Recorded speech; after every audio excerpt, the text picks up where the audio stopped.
Olá, você que acompanha a TV Informe, seja muito bem-vindo, seja muito bem-vindo. Estamos ao vivo em mais um Informe Blumenau Entrevista, que nesse ano de 2022 se propõe a dar visibilidade a todos aqueles que querem ser protagonistas no processo pré-eleitoral de Santa Catarina. E hoje o nosso convidado é uma figura bastante importante aqui para a região. É o ex-prefeito de Blumenau, Napoleão Bernardes, que é pré-candidato a deputado estadual pelo PSD. Napoleão, muito legal te receber aqui, seja muito bem-vindo. Alexandre, eu que agradeço a oportunidade, bom estar aqui ao seu lado, bom estar ao vivo no Informe, bom conversar com todos que acompanham essa boa programação. Obrigado pela gentileza da oportunidade, boa semana para todos. Maravilha, e você que está nos acompanhando, curta, compartilhe para que mais e mais pessoas recebam aí as ideias, as mensagens do Napoleão Bernardes e também faça a sua pergunta que de forma democrática nós vamos tentar colocar à medida do possível. Napoleão, vamos lá.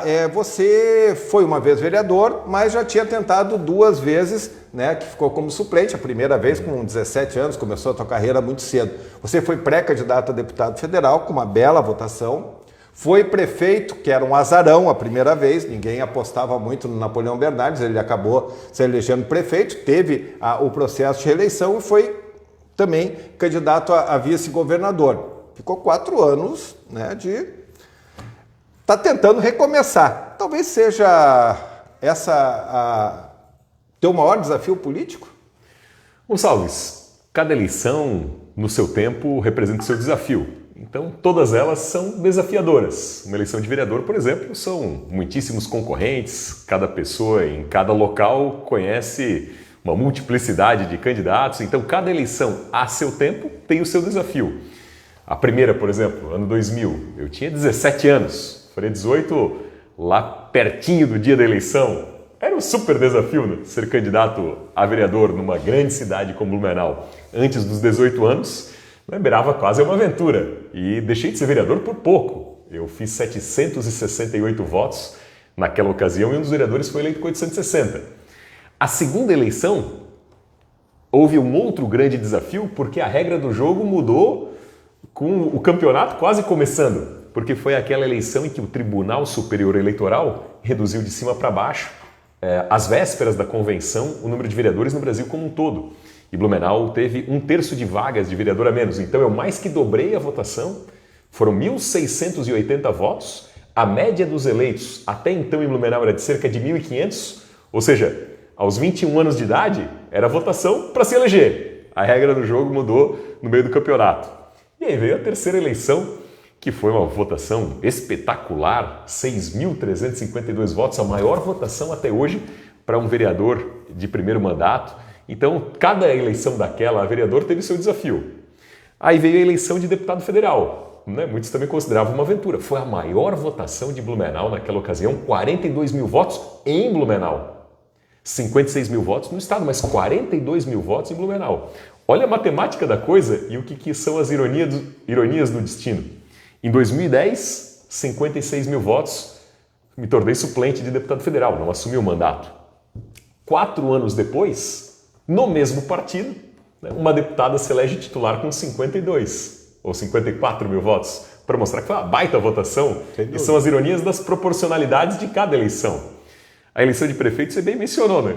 Era tido até no dia, inclusive, da eleição, né? Você estava transmitindo, né, na época em rádio, sim, aquelas análises. E eu lembro como se fosse hoje.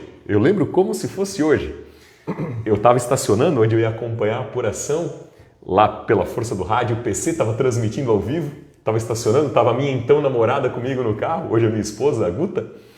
E aí, de repente, o PC fala o seguinte: olha, depois do intervalo, o professor Tomil vem com a boca de urna. Tinha aquela famosa boca de urna do professor Tomil. Muito famosa. Surpresa na eleição. E aí, a minha namorada, a Guta, hoje é minha esposa, ela falou: Napoleão, já pensou se a surpresa é tu no segundo turno? Pra tu ver.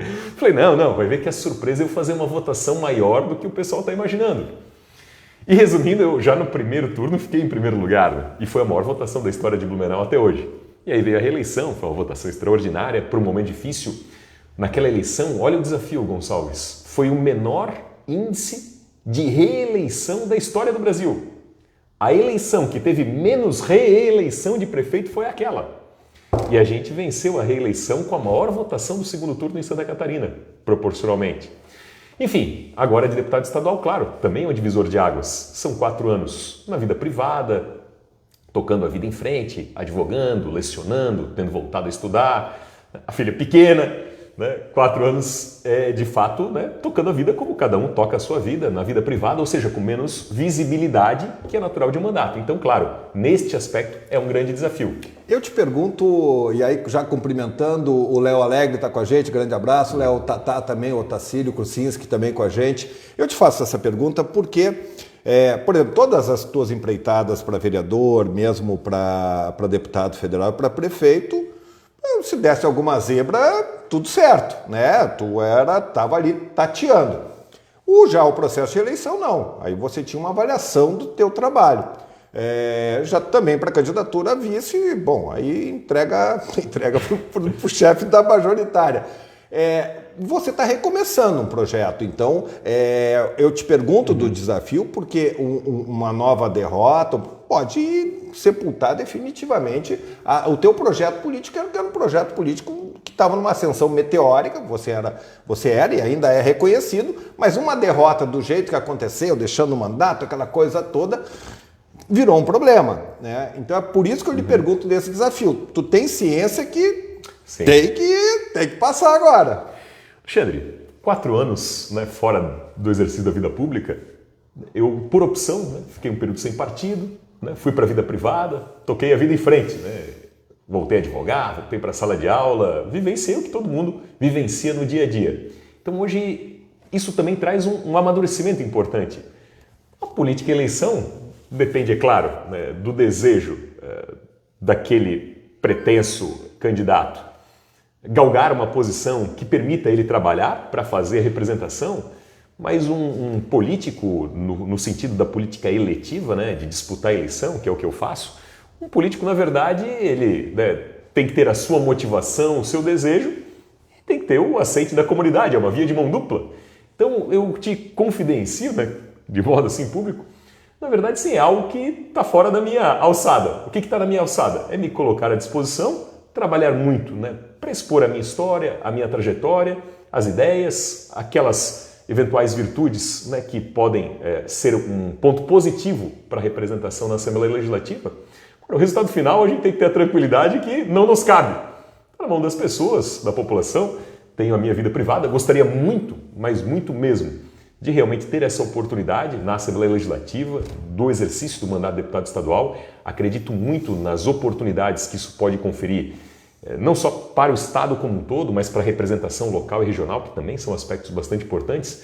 Então, como, né, falam os mais jovens, né, tô de boa nesse sentido, a gente tem que aceitar o resultado que vier. Vamos trabalhar para o melhor resultado. Mas eu entendo o teu raciocínio, é que parando para pensar sobre uma projeção política de médio e longo prazo, né, a vitória seria necessária. Mas eu acho que, enfim, eu tenho gosto pela vida pública, mas a gente não pode viver ou depender exclusivamente dela. As pessoas se queixam muito do carreirismo.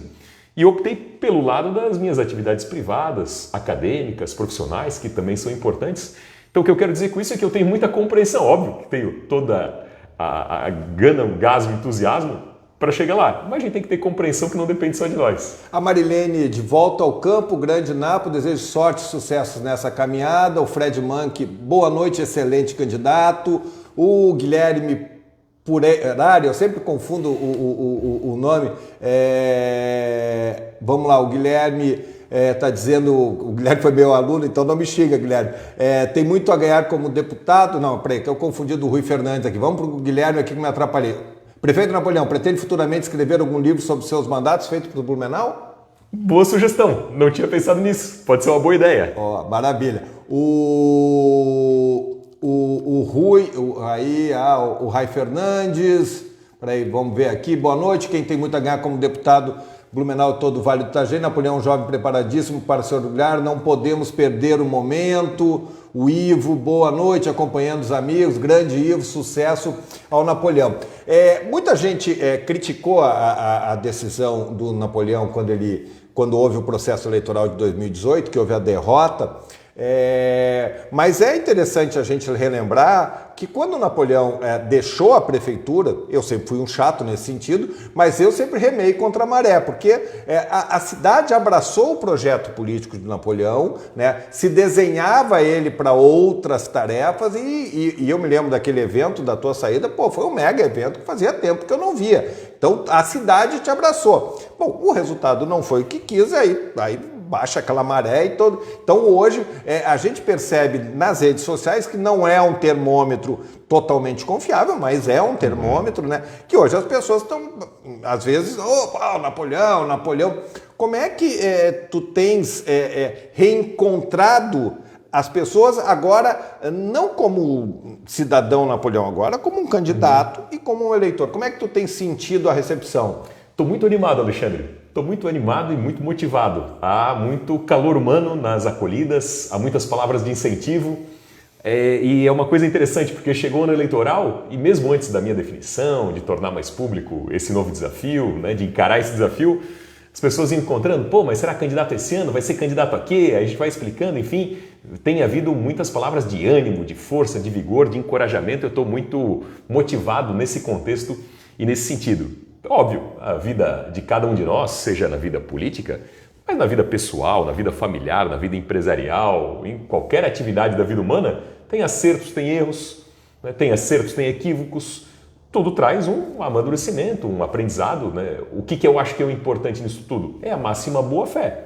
Né? Então eu sempre tenho muita consciência tranquila que houve a máxima boa-fé em toda e qualquer decisão administrativa e política que eu tenha tomado para buscar o melhor caminho para realizar mais em favor do interesse público e para garantir a representação de Blumenau, do Vale e de Santa Catarina. Mas sabe que estou muito animado assim, com essa caminhada, estou bastante encorajado e as palavras têm sido de bastante estímulo. Muito legal. O Dr. Ronaldo Ferreira aqui, né, o nosso que nos acompanha sistematicamente, grande abraço, dizendo: grande Napoleão, pessoa especial que me deu a primeira oportunidade do PROCON, nunca esqueço. O Marco André, que vai fazer um questionamento muito interessante. O nosso Leandro Índio da Silva, grande figura, voltou a me prestigiar no informe só por causa do Napoleão, né, Índio? Tu não estava, tu me largaste mão. Daí cumprimentando a gente. E o Marco faz um questionamento, o Altair também faz. Altair, eu já faço, mas só deixa eu pegar o gancho aqui do Marco, que eu acho que é interessante. Só fazendo um parênteses,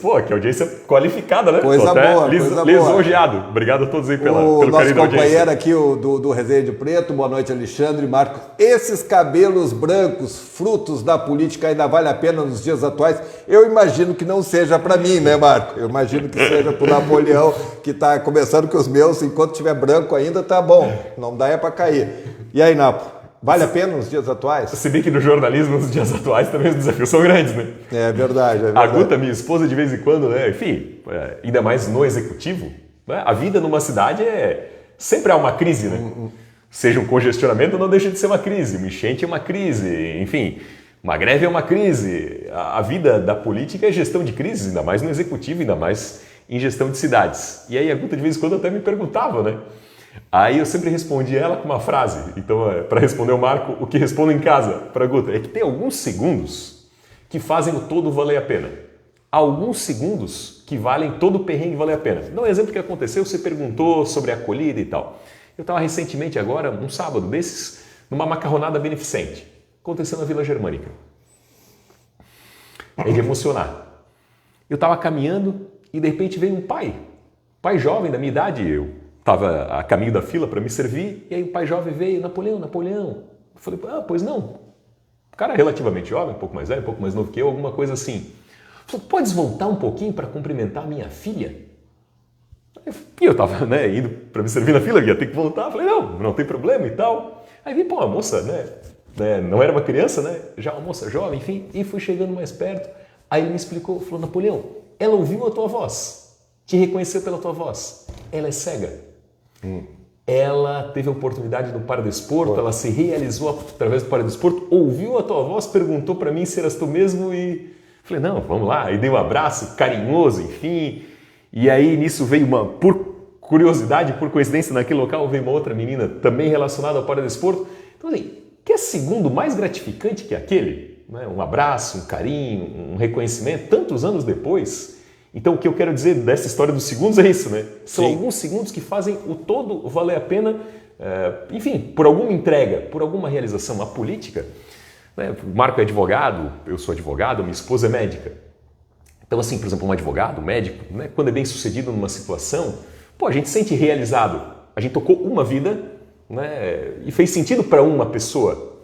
Agora, a política é aquela que eu acredito, você me conhece desde muito cedo, né? Me acompanha desde muito cedo, a política com P maiúsculo, que é aquela que deve ser exercida, é aquela que vale a pena acreditar, ela é o que instrumentaliza para que a gente realmente, por exemplo, no caso de um profissional de saúde, para que ele possa acompanhar e entregar a mais pessoas o melhor resultado. Porque um médico individualmente vai tocando de um em um, mas o político faz ter alcance e faz ter efetividade para que mais profissionais de educação possam transformar a vida de mais pessoas e assim por diante. Então, objetivamente, respondendo ao Marco, eu só dei essa história para dizer, olha, é que tem segundos que fazem o todo valer a pena. Ô Marco, eu pinto o meu de branco para parecer mais sério aqui na telinha. Vamos lá. O Guilherme está dizendo que Blumenau tem muito a ganhar como candidato de Blumenau. Boa sorte para esse ano em 2022, uma pena 2018. O Cristiano Sens, grande amigo, grande parceiro, também acompanhando, meu eterno prefeito. Tá aqui o Écio vai fazer, eu já vou fazer essa colocação, Écio, daí vai junto com a do Altair, o Écio dizendo que não representa como deputado, tudo certo. Bota, grande cara, Jonatas Rosenbrock, lá de Indaial, Napoleão é referência de uma geração, minha admiração e respeito a essa liderança, o Nelson Meneghelli também indo na mesma relação, já vou perguntar também, aqui a gente não vai fugir. O Júlio César Pereira, Blumenau merece bons representantes, o Legislativo, sucesso, Napoleão, enfim, muita gente que acompanhando. O Ronaldo perguntando sobre saúde. Bom, vamos lá. Tem 3 perguntas aqui, eu vou elencar com a do Altair, ele criticando os atuais repasses de recursos da prefeitura para a Blumob. Porque esse contrato, né, isso é uma coisa que está acontecendo agora, mas esse contrato foi firmado na tua gestão, foi tu que fez essa licitação. Tu falaste das coisas boas, essa coisa do Paradesporto, que é um projeto que eu acompanho desde o começo, que foi na gestão do Napoleão, com a nossa queridíssima Gisele Margot, que hoje é vereadora, né, eu acompanho, tenho um filho no Paradesporto também, eu sei qual é a importância desse projeto para a vida dessas crianças, então é muito legal. Mas tem isso, tu tens essa pecha aí do transporte coletivo, naquele momento e tal, mas hoje, né, o pessoal aqui dizendo que o Napoleão leva dinheiro, levou dinheiro, porque os trabalhadores, ele faliu, estou referindo, sim, resumindo o que eles estão falando. O Napoleão levou dinheiro, que as empresas faliram por causa do Napoleão, a Glória, a Rodovel e Siga, e que as pessoas, e a prefeitura hoje está pagando. Como é que tá aí, tu trabalha essas questões? Olha, com muita tranquilidade. Faria exatamente igual. Em primeiro lugar, em relação aos reequilíbrios. Reequilíbrio não é uma invenção minha e nem desse contrato. Isso é da lei de licitações. Se der um Google agora sobre reequilíbrio, todo e qualquer contrato desse período está sofrendo reequilíbrio no Brasil. Aumentou o petróleo, aumentou o asfalto, toda e qualquer obra pública tem reequilíbrio. Isso não é uma invenção de um gestor público. Isso é uma questão da lei de licitações. Todo e qualquer contrato público não é vontade do gestor. É uma deliberação de lei, né? O reequilíbrio econômico-financeiro, todo e qualquer contrato público, fruto da pandemia, está tendo reequilíbrio. Eu não fui o autor da licitação, né, que gerou o consórcio Siga, recebi um pepino, né, de uma crise que já vinha de muito tempo, muitos são responsáveis, institucionalmente falando, né, muitos atores institucionais, inclusive o próprio judiciário, né, congela tarifa, não congela tarifa, discute tarifa, dá uma liminar, 2 anos depois volta, diz não, aquela liminar não valia. Então, muitos atores institucionais têm as suas corresponsabilidades e a principal foi o próprio consórcio Siga em relação à sua gestão. O fato é que o consórcio Siga não cumpriu um contrato. As pessoas falam assim, mas não, a Glória é uma coisa, a Rodoviária Verde Vale era outra. Não, elas, por opção delas, formaram um consórcio, uma empresa, um CNPJ. A pergunta é de fazer, o consórcio Siga prestava o seu serviço, sim ou não? E não prestava. As 3 empresas tinham dificuldade. A Glória mais, as outras menos, mas as 3 tinham. As 3 paralisavam, as 3 atrasavam os salários. Então, sim, as pessoas, né, eventualmente, parcela delas, né, eu ando muito na rua e tenho muita aceitação também em relação a esse tema. Como há dúvidas e como há questionamentos, como é tudo na vida pública, não tem estresse. Mas o que as pessoas às vezes param para lembrar? Como é que era o sistema antes? Era um sistema que ninguém confiava. Você estava na TV, eu acho que na época, enfim, e quem lê jornal, quem vê rádio, não sabia. Eu cheguei a ter ligação sábado à noite da diretora do hospital, que era a irmã Ana Luzia. Napoleão, não vai ter troca de turno, o enfermeiro não pode ir embora porque o outro não chega. Era o caos instalado. Imagina, coitada de uma mãe trabalhadora, 4 da manhã no ponto de ônibus para ir para o primeiro turno da fábrica, ia para o ponto de ônibus na madrugada, 4 da manhã, não sabia se o ônibus ia vir ou não, porque podia ter uma paralisação surpresa a qualquer momento. Era paralisação em cima de paralisação, parada em cima de parada. O trabalhador do transporte coletivo trabalhava o mês inteiro sem saber se ia receber salário, se ia ter vale alimentação, vale transporte, vale saúde. Então, as pessoas têm que lembrar, bom, qual era o cenário? O cenário era esse, não dava para confiar, porque ia para o ponto de ônibus, não sabia se ia ter ônibus ou não. Aí começou a ter paralisação surpresa no meio do expediente. Aí o trabalhador, a mãe trabalhadora, eu hoje tenho filha, imagina o desespero de não conseguir chegar no horário da escola para pegar o filho na escola. E as mães iam para o trabalho, deixavam os filhos, enfim, na creche, na escola, e aí vinha a paralisação no meio do expediente. E a pessoa não conseguia sair do trabalho, às vezes, para pegar o seu filho. Olha o drama de quem está passando por isso. E o trabalhador da Glória, da Rodovel, da Verde Vale, não recebeu o seu salário. Então, qual é a posição do gestor público? Olha, se o contrato está adequado ou não está? Se tentou ao máximo, que as empresas, enfim, cumprissem o contrato. Não cumpriram. Aí tem uma série de etapas, uma escada, isso não é do dia para a noite, descumprimento, notificação, advertência, processo administrativo, isso, aquilo, dentro da regra do jogo, dentro do processo administrativo. Chega um momento só tem mais uma última solução. Isso é que nem no futebol. O juiz, não entra mais duro assim. Aí o cara entra de novo, dá uma amaciada. Aí vem o cartão amarelo. E chega uma hora que vem o cartão vermelho. Não tem o que fazer. Aí rompeu o contrato. Aí veio o emergencial. E Alexandre, nós temos que relembrar uma coisa. A coisa era tão caótica que na minha reeleição o sistema era emergencial. O sistema era com ônibus caindo roda, caindo porta, era emergencial. Mas o que as pessoas diziam? Eu fui reeleito com a maior votação do Estado no segundo turno. No menor índice de reeleição de prefeitos da história do Brasil. A gente no sistema emergencial, que foi o pior momento de todos, eu fui reeleito com mais de 60% dos votos. Então, assim, um outro pode ter sua opinião e é legítima, a gente respeita ao máximo. Agora, eu passei nas urnas no pior sistema, no pior momento do sistema, no pior momento da transição. Isso é coragem, é pulso firme para tomar decisão. Tem que ser reconhecido. Eu casei às 20h30 de uma sexta-feira. Eu saí da prefeitura em reunião de emergência às 18h40 para chegar no meu casamento. E segunda eu estava trabalhando para resolver esse problema. Isso aconteceu no Natal, Ano Novo. Então um monte de gente joga para a torcida, mas quem estava lá para resolver fui eu. E resolvi. Hoje a gente tem a frota mais nova do estado. Agora, se depois veio a pandemia, o problema do transporte coletivo é um problema mundial. Esse é um ponto. Então não vamos julgar aquela decisão daquele momento, naquela circunstância do que veio depois do transporte coletivo, que é uma questão mundial. Segundo, reequilíbrio, enfim, tem uma equipe técnica que não sou eu, não sou prefeito já desde 2018. Agora, isso inclusive é uma agência reguladora, porque nós despolitizamos a questão da tarifa e levamos para a agência reguladora de um modelo, aliás, que tem sido exemplo para o Brasil. Vamos lá, a Luciana te elogiando, o Écio te criticando, o Cleiton também, aí o Jadson dizendo: boa noite, Napoleão, tenho grande estimativa por você, pessoa que me deu a oportunidade de ser diretor e o primeiro diretor negro da nossa cidade, tenho certeza que será um excelente deputado. Aí eu já vou pegar a carona na pergunta do Napoleão. Napoleão pergunta: a saúde pode ser colocada como prioridade das prioridades por vocês? E eu vou te perguntar, chegando lá na Assembleia Legislativa, sou deputado, qual é a tua linha? Por onde que tu vai? Olha, a saúde é um bom tema, por exemplo. Mas assim, de sistema geral. Primeiro que eu agradeço muito os elogios, respeito muito as críticas e fico agradecido tanto por uma posição quanto por outra, e todas elas também nos fazem refletir. Sim. Então todas as posições aí são importantes, eu agradeço a todos e fico feliz que, enfim, tanta gente ao vivo e tanta gente tão boa, esteja tão interessada. Isso me deixa muito animado e muito feliz, tanto para o lado bom quanto para o lado ruim, e agradeço a todos porque tudo nos ajuda. É isso aí. E nos oportuniza a mostrar os dois lados. E aí cada um vai fazer o seu julgamento. E uma eleição proporcional, como a eleição de deputado, é para isso.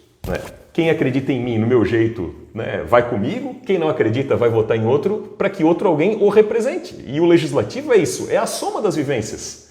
O legislativo é bonito nesse aspecto. Sim. Por que o sistema é proporcional, que se chama, né, a eleição de deputado? É para representar uma proporção da comunidade. Eu represento uma proporção de gente que acredita nas minhas ideias. Outros vão acreditar em outros. E essa é a beleza da proporcionalidade. E aí vai dar a liga ao final, né, com equilíbrio político, com sensibilidade política, para chegar nas decisões, né, mais ponderadas. Tem um grande tema que não tem sido falado, né? Tá se falando agora nos anúncios, por exemplo, para pegar um exemplo pontual do que um deputado estadual de modo concreto e estratégico pode fazer. Vou dar um exemplo pontual. Toda cidade precisa de recurso para investir nas suas prioridades. Quem mais sabe as prioridades são as cidades. Eu posso falar isso de cadeira. Fui vereador, fui prefeito, então sei onde o calo aperta em termos dos municípios. O deputado estadual tem que ser um advogado de defesa e um embaixador das causas de interesse público do Estado, mas da sua cidade, da sua região. Blumenau, Timbó, Indaial, Pomerode, Gaspar, enfim, o nosso Vale Europeu, o nosso grande Vale do Itajaí. Para pegar um tema estratégico que eu vou trabalhar, se eleito for, como se diz aí no jargão, tem o Plano 1000. Plano 1000 é um plano de intenções. Tudo que está sendo assinado não é uma lei que garante os 360 milhões de reais previstos para Blumenau, os 70 milhões de reais previstos para Gaspar, os 70 milhões de reais previstos para Indaial, os quase 40 milhões de reais previstos para Timbó e assim por diante na proporcionalidade da população de cada município. O Plano 1000 é uma intenção, é um termo de compromisso, dividido em 5 anos. Então, o que está vindo agora é 1/5 daquilo que está projetado. Tem 4/5 ainda que estão só no termo de compromisso, no termo da boa intenção.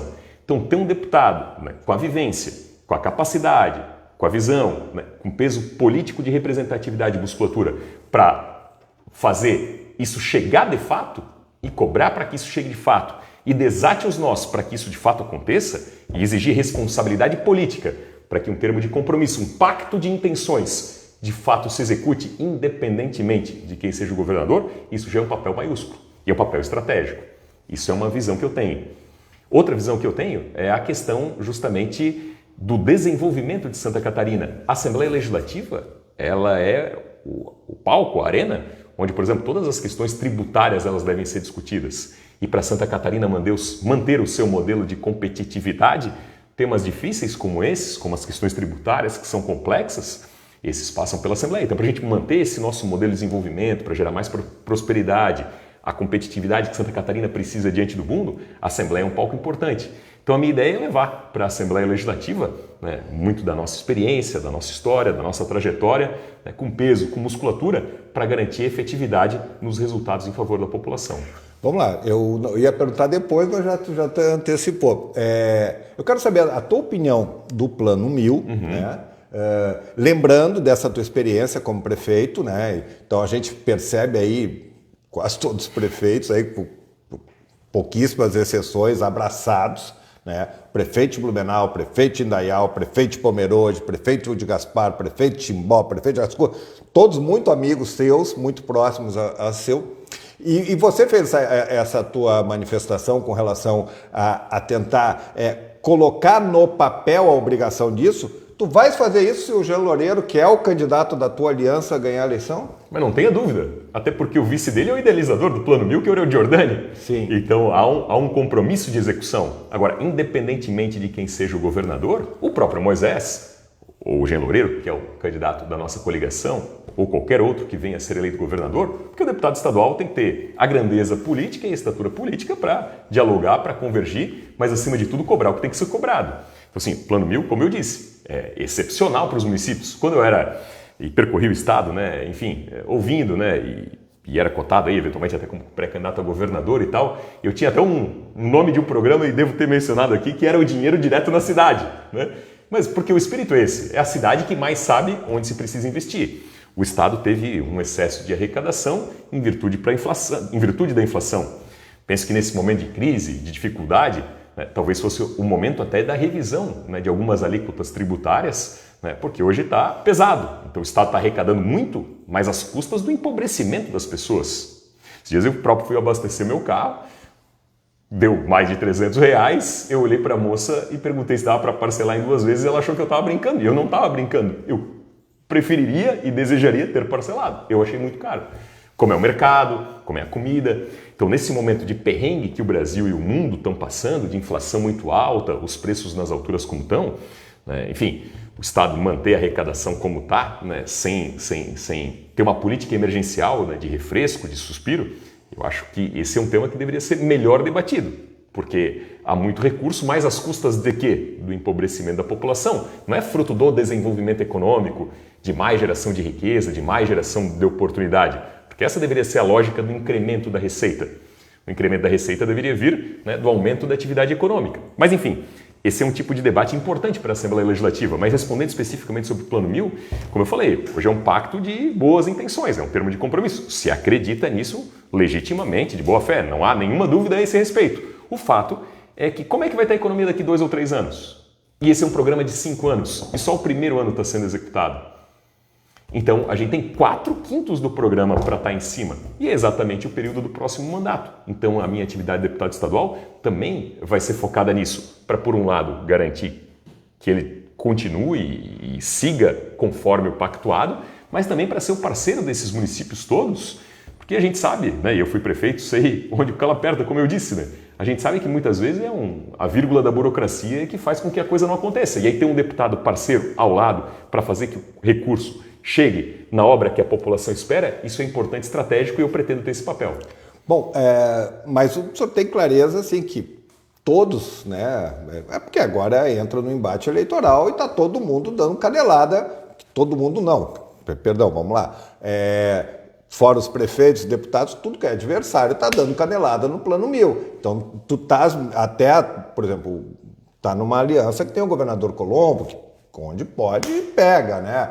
E o próprio prefeito Jean. Então você tem essa consciência, que é uma boa ideia. Dinheiro para a cidade é sempre necessário, é sempre bem-vindo. Claro, dentro de controle, dentro de fiscalização.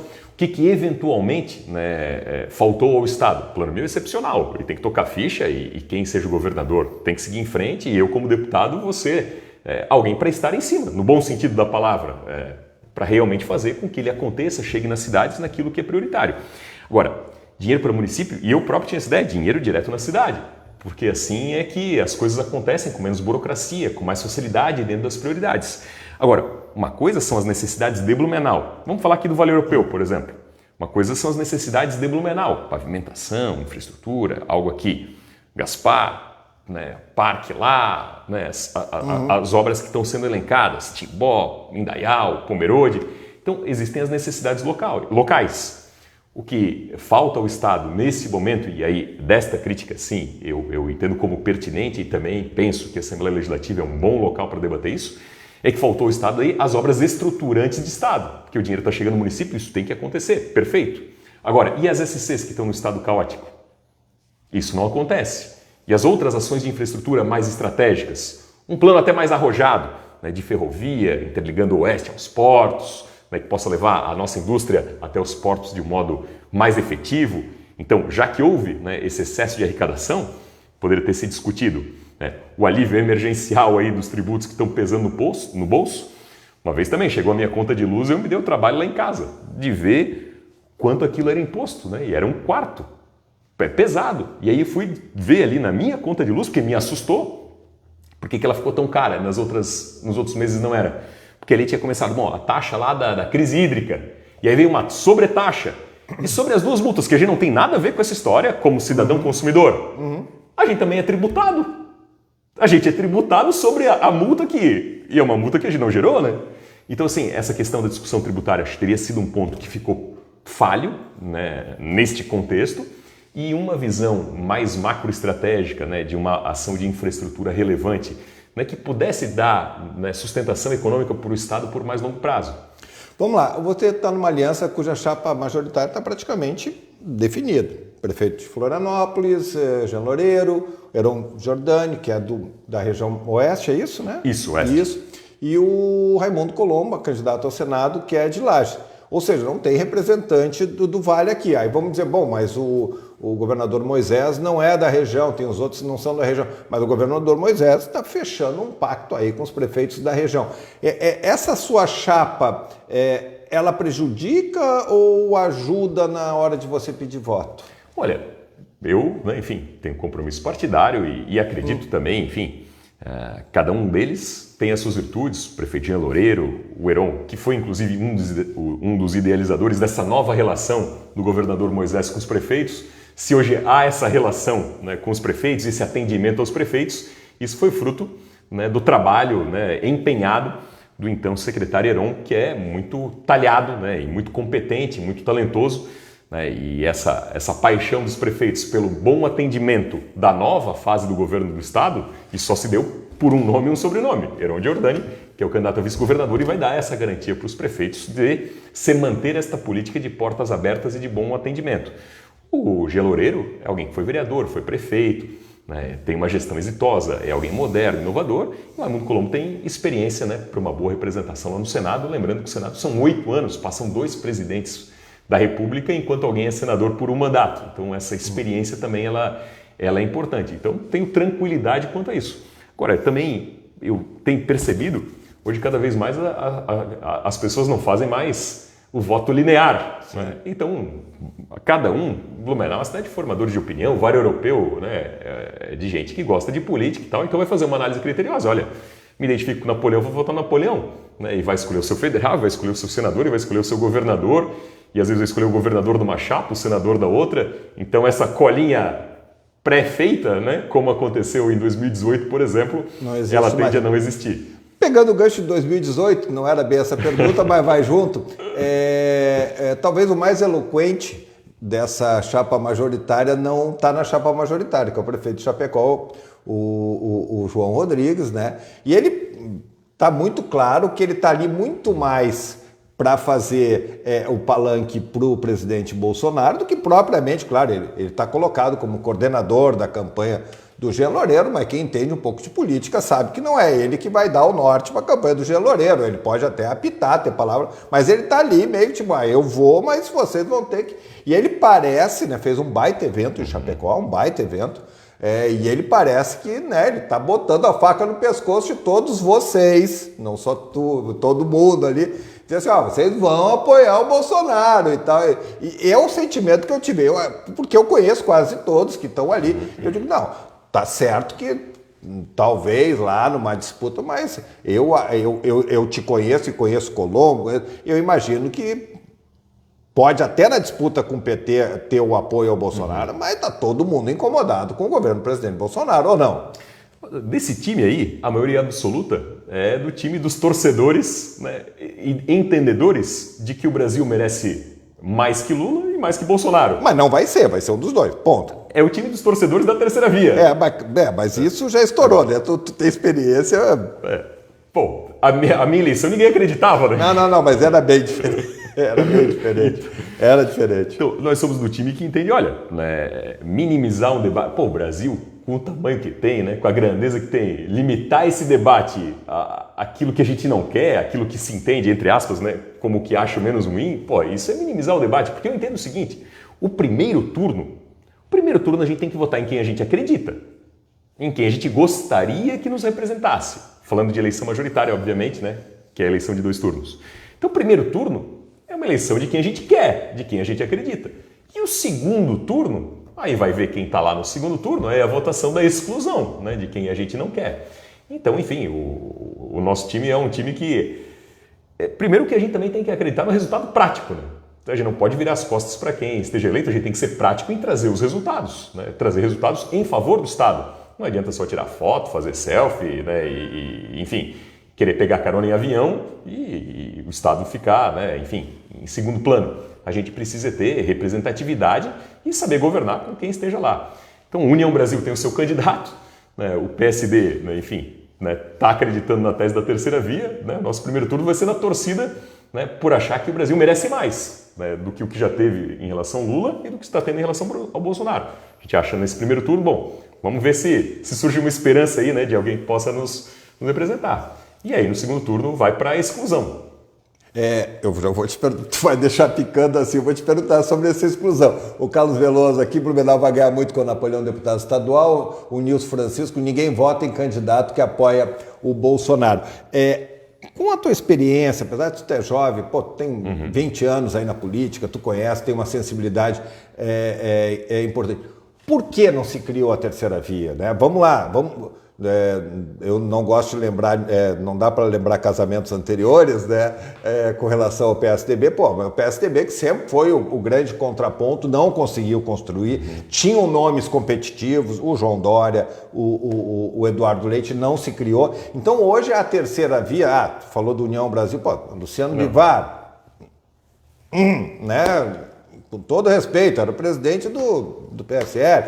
Bom, ninguém, não vai se criar, a gente sabe que não vai se criar. Bom, a Simone Tebet era um nome interessante, mas nessa altura do campeonato não tem, tá? O que acontece? Por que não se criou? Né? É isso, o petismo ajudou a eleger o Bolsonaro em 2018 e parece que o contrário talvez possa se repetir.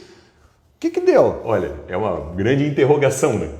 Primeiro, sobre essa questão da Simone Tebet, por exemplo, né, ela é alguém qualificada, enfim, né, e em muitas outras eleições presidenciais, nessa altura do campeonato, também não se imaginava que determinado candidato venceria. Né? Enfim, sempre há essa possibilidade. Mas eu acho que, como análise, né, agora como análise política, o medo que vale para os dois lados, me colocando no lugar, né, de quem está em cada um desses lados, né?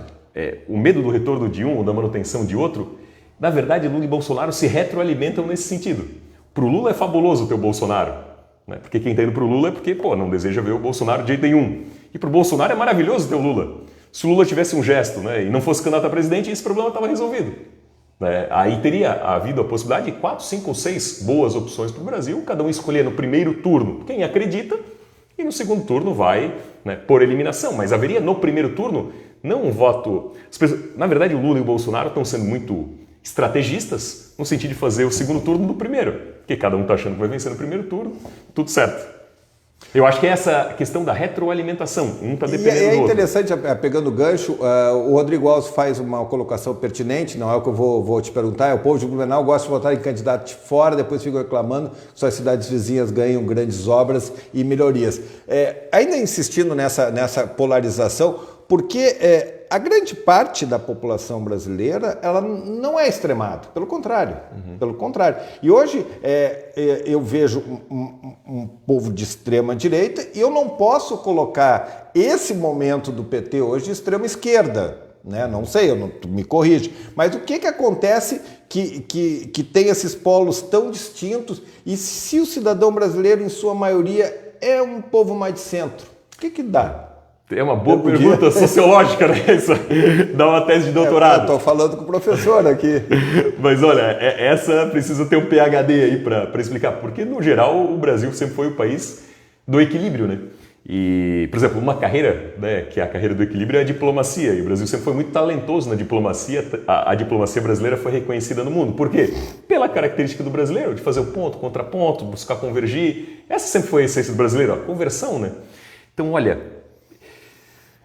Não sei responder de coração a que ponto chegou neste momento em que a coisa está tão... pegadinha. Essa foi pegadinha. Não, mas a pergunta mas é difícil. Uma análise profunda mesmo. É realmente difícil. Que não combina com a cultura do brasileiro. Não combina com a cultura do brasileiro. Napoleão, vamos lá. Você falou que no segundo turno é por exclusão.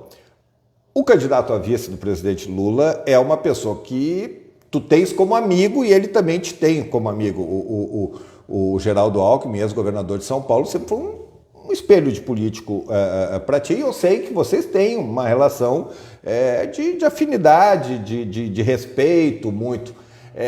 Isso ajuda na tua definição por exclusão no segundo turno? Não, até porque independente de mérito, eu penso que uma guinada como a que ele deu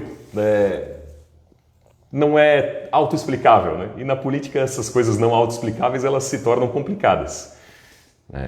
Até pelo apreço que tenho pelo governador Alckmin, imagino que a caminhada dele devesse ser, né, enfim, ao governo do estado de São Paulo, né, enfim, e reconstruir o seu caminho a partir daí, eventualmente com a sua própria experiência em relação ao Senado. Então, essa mudança assim tão radical, ela realmente não me fez acreditar.